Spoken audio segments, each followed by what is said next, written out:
Yaxel Lendeborg's commitment gave Dusty May the #1 prospect in the transfer portal for his roster next year, but he was not done stockpiling talent. He added 3 more quality pieces that is going to make Michigan a force next year.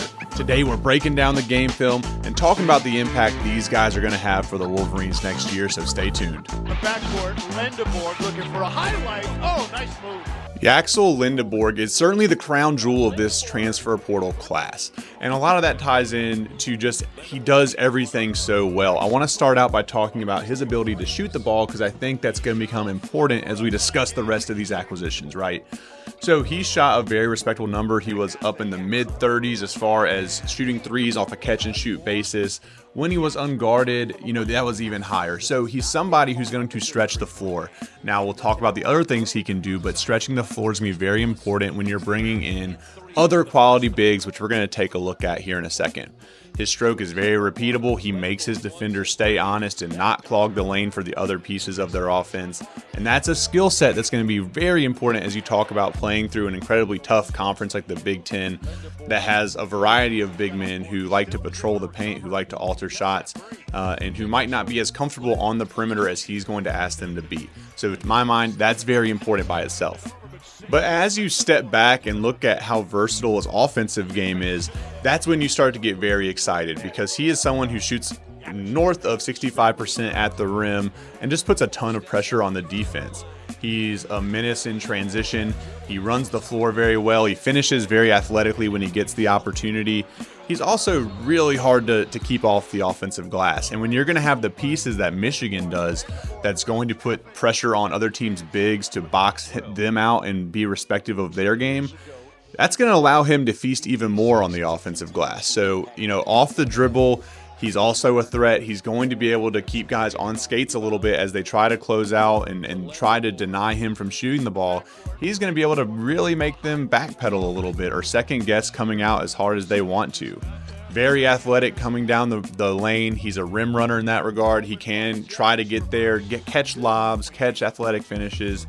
Just somebody who there's really no weak points in their game. He can, pass the ball pretty well. He's active on defense. There's so much to like about him, and he's somebody that you can build a team around. Now, I know there's some speculation that he might stay in the NBA draft. I don't really have those concerns. I think he's going to make more money at Michigan next year and have an opportunity to really shine on a national level, something that he wasn't able to do at his last stop. So when you talk about raising the ceiling for a program, that's the type of player he is. Michigan then proceeds to bring in Ademara from UCLA, who is probably the biggest player in the transfer portal. He's a 7'3" center and is an absolute force around the rim. He makes it look effortless, but he can finish really over anybody that's out there. Just allows him to dunk on people at his will.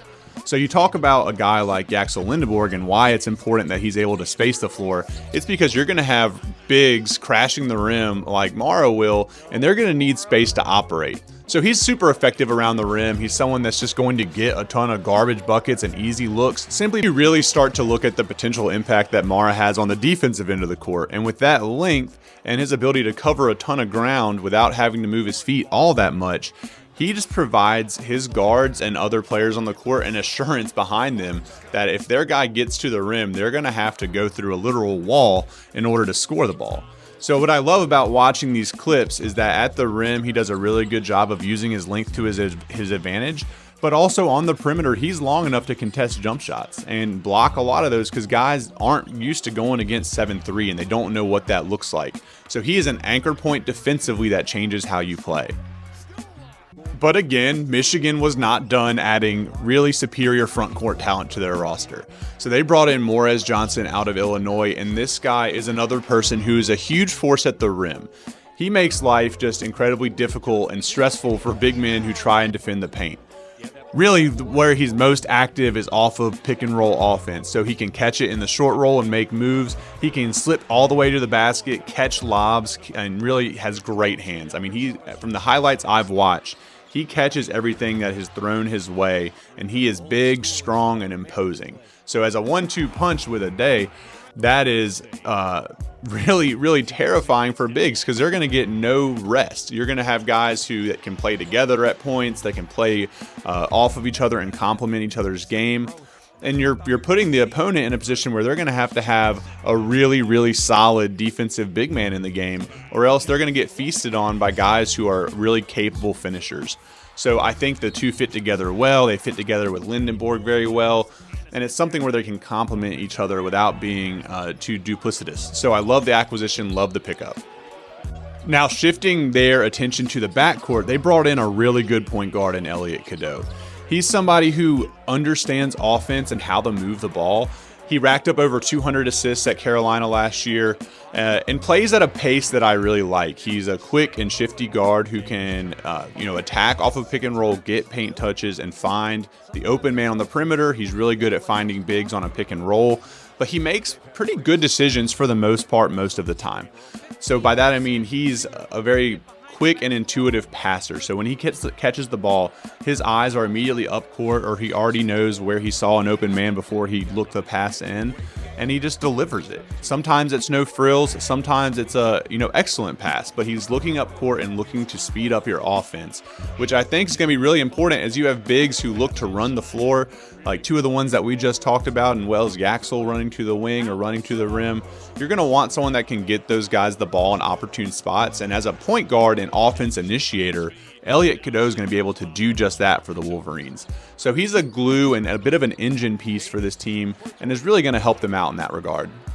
But that's not to say that Cadeau is simply a ball mover and a passer and initiator. He has scoring chops as well, and he demonstrated that last year.